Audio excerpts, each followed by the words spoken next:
अलिंग शक्तिर्भवितव्यते यम। होनहार की शक्ति अलंग होती है। कई चीजें ऐसी होती हैं कि होकर के ही रहती हैं।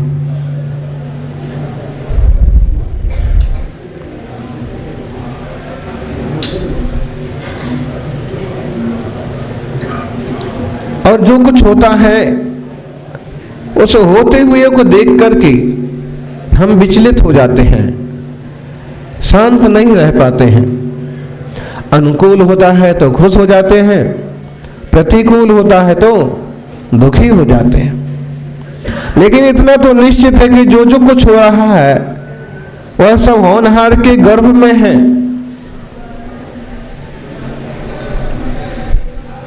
इसलिए ज्ञानी पुरुष कहते हैं कि कैसी भी परिस्थितियां हो, कैसी भी स्थितियां हो, विचलित मत होइए। कैसी भी हो परिस्थिति, मनस्थिति शांत बनाए रखिए। क्योंकि अगर तुमसे कुछ सुधर जाने वाला है, कुछ अच्छा होने वाला है, तो बिना रोए धोए उसे अच्छा कर लो ना। और अगर तुमसे कुछ अच्छा हो नहीं पा रहा है, संभल नहीं पा रहा है, तो रोने धोने और टेंशन करने से तो कुछ लाभ होने वाला नहीं है। आत्मार्थी सज्जनों, जीवन में ऐसे बहुत उतार चढ़ाव आते हैं और हर उतार चढ़ाव पर विवेकवान सम्यक ज्ञानी जीव आत्मदृष्टि रखता हुआ सहजता और शांतता से पार जाता है। आप मनुष्य हैं और आपके लिए बहुत सारी सुख सुविधाएं हैं। आपको पता है कि हम किस गांव से आए हैं, आपको पता है कि आपको किस गांव में जाना है। आप में से किसी को भी यह पता नहीं है कि पिछला भाव कौन सा था और आगे का भाव कौन सा होना है। और आप में से किसी को यह भी मालूम नहीं है कि क्षण भर बाद भी क्या घटना है। अरे भाई, संसार है और इसमें सेना नायक भी अधर से चले जाते हैं और प्रधानमंत्री भी अधर में अटक जाते हैं। कौन बड़ा है कौन छोटा है काल के सामने। इसलिए प्रज्ञावान जीव आत्मदृष्टि संपन्न बनते हैं। द्रव्य शाश्वत है, जीव शाश्वत है, आत्मा शाश्वत है। पुद्गल नष्ट नहीं हो जाता है, पुद्गल भी अपनी जगह शाश्वत है।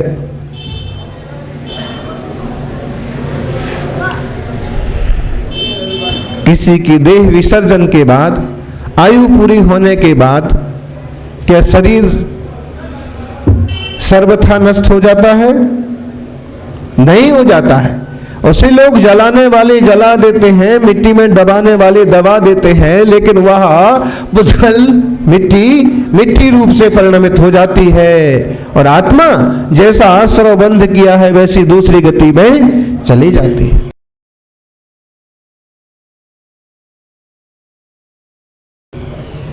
आश्चर्य होता है, मिट्टी पर मिट्टी लगाने के लिए, मिट्टी के महल बनाने के लिए लोग अपना समय कैसे लगाए जाते हैं।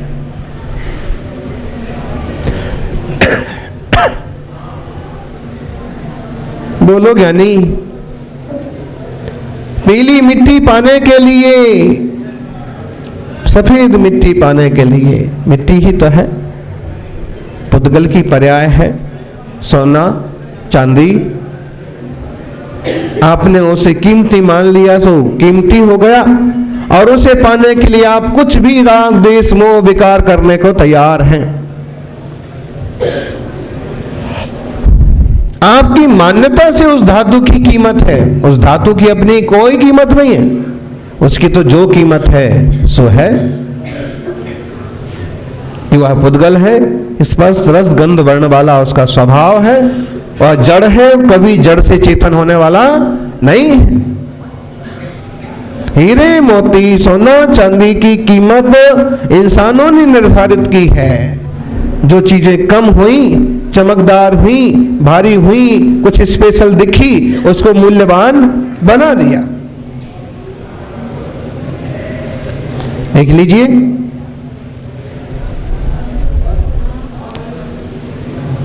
मुंबई में एक छोटी सी जगह आपको लेना है, करोड़ रुपए लग जाएंगे, और यहां उतने में आप 5 एकड़ जमीन खरीद लेंगे। क्यों है वहां कीमत? लोगों की कल्पना है, धारणा है, मान्यता है। मान लीजिए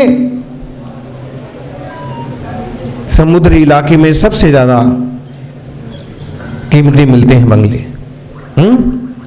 लेकिन अगर ये घोषणा हो जाए कि ऐसी लहर आएगी कि सारे बंगले बह जाएंगे, क्या कीमत होगी उसकी? बंगले की क्या कीमत होगी? बल्कि जो वहां है छोड़ छोड़ के, बेच बेच के भाग और लेंगे। ये इंसान की अपनी भ्रम बुद्धि है, माया है, संकल्पना है, अथवा समझ लीजिए कि लोक व्यवहार है। इसलिए इन सब चीजों की कीमत है। वास्तव में इन सब चीजों की कीमत यह लोगों ने निर्धारित की है।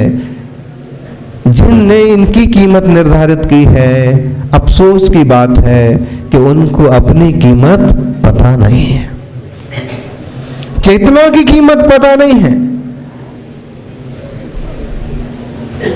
इतना राग करेंगे, इतना द्वेष करेंगे, मोह करेंगे, क्रोध करेंगे, मान करेंगे, मायाचारी लोभ के प्रपंच में ऐसे कंठ तक डूबे रहेंगे कि कैसे भी है रुपया होना चाहिए। लेकिन भाई वह भी तो कागज है, उस पर सरकारी मुद्रा लगी है, इसलिए वो कीमती है।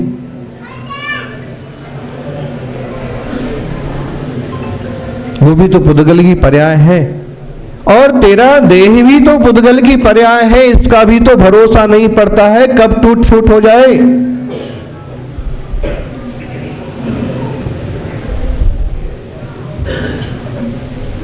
हमारे सामने 2 ऐसे प्रसंग हो गए, अच्छे हट्टे कट्टे लोग, देखते ही देखते हार्ट अटैक, 10 मिनट में। वो बात ठीक है कि संग रहा, साधुओं ने नमोकार सुनाया, लेकिन इस नश्वर संसार में शाश्वत आत्मा की दृष्टि करो, शाश्वत स्वरूप को जानो। मेरा रूप रूपमय नहीं है, मेरा रूप अरूपमय है। अरस मरु मगंधम अब्बतम चेरा गुणम सद्दम। कैसा है आत्मा? बोलो ज्ञानी।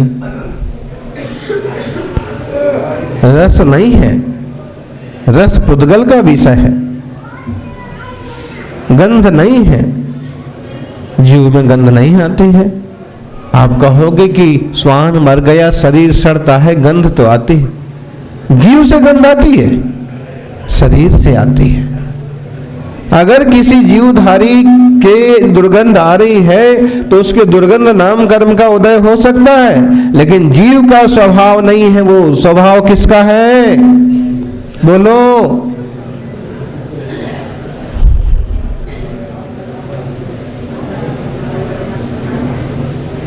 अरस मरूब मगंधम, ना रस है, ना गंध है, ना वर्ण है, अव्यक्त है, चैतन्यमय है, अलिंग ग्रहण है। लेकिन स्वसंवेदन से स्वयं को पकड़ा जा सकता है, उस पर ध्यान दो। सांसें अपने समय से चली जा रही हैं।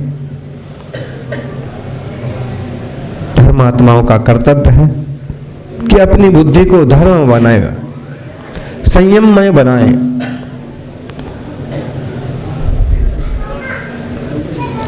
अगली पर्याय हमारी कौन सी बता सकते हो? कौन बता सकता है? ज्ञानी इस युग में उन मुनियों के दर्शन भी दुर्लभ है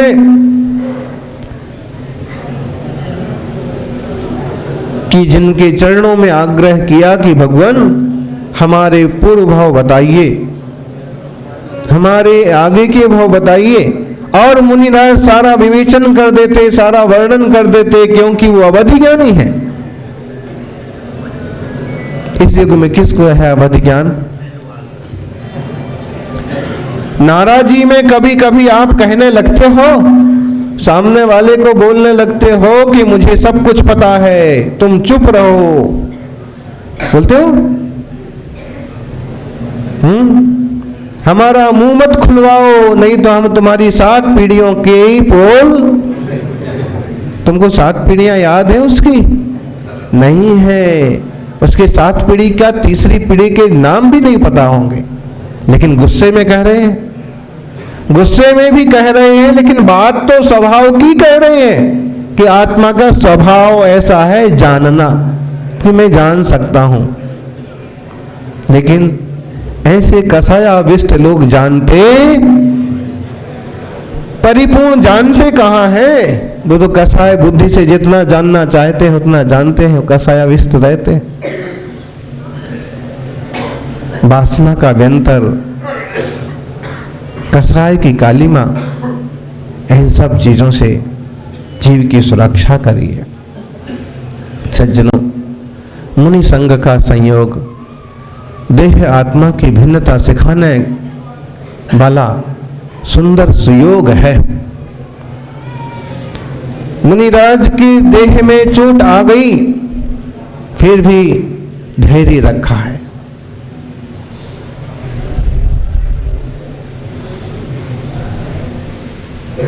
चोट देह को पहुंची है, आत्मा को कोई चोट नहीं पहुंचती। सज्जनों, पिछले इतिहास को उठा के देखिए, अनेक अनेक मुनिराज हुए हैं जिन पर उपसर्ग आए, परिसह आए, फिर भी धैर्य से देह और जीव की भिन्नता का ध्यान रखते हुए अपने आप में डूब गए। और जो अपने आप में डूब गए, उनके उपसर्ग परिसह शरीर को भली बिगाड़ दिए हों, लेकिन उनकी चेतना का कुछ भी नहीं बिगाड़ सके। ये तो मुनियों का हमेशा का मार्ग है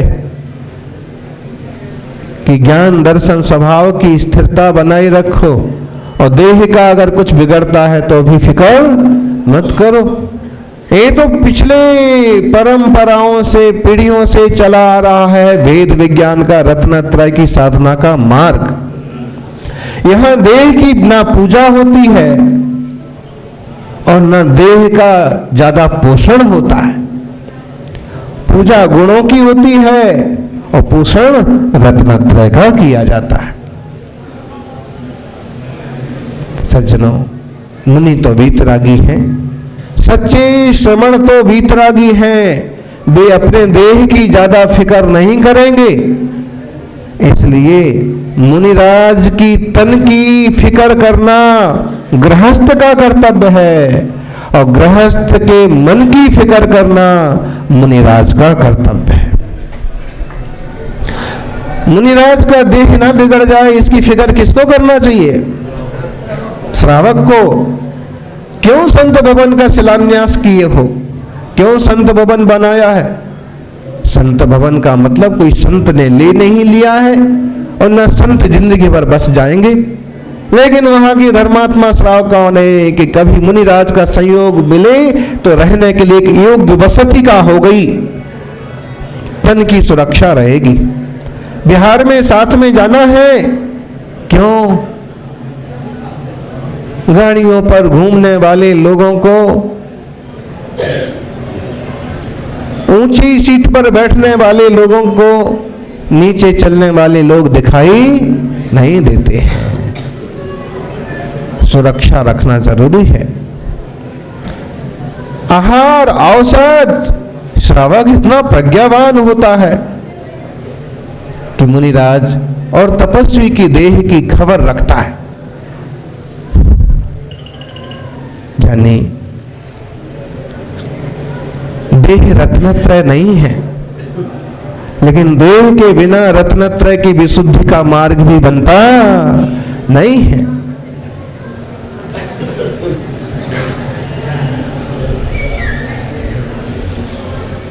रत्नत्रय आदि गुणों वाला आत्मा इस देह में विराजमान है, इसलिए रत्नत्रय से पवित्र देह की भी पूजा की जाती है। रत्नत्रया पवित्रते। मुनिराज के देह का ख्याल रखना चाहिए श्रावक को, श्राविकाओं को बिताएं।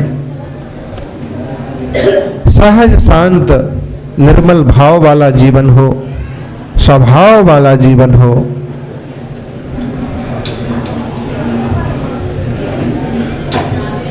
स्वभाव की तरफ जाने में पुरुषार्थ करना पड़ता है, अपने परिणाम संभालने में मेहनत लगती है, बिगाड़ने में मेहनत नहीं लगती है। सावधानी बरतिए, क्योंकि नजर हटी दुर्घटना घटी।